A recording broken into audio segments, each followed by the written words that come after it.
Sa video pong ito ay makikita po ninyo ang part 2 ng flower design natin.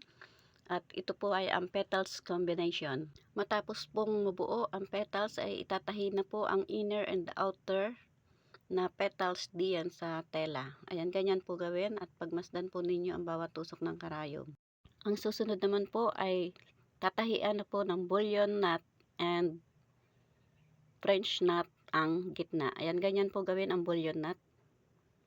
Yung mahaba po iyan na iikis po muna yung sinulid bago ilagay sa karayom.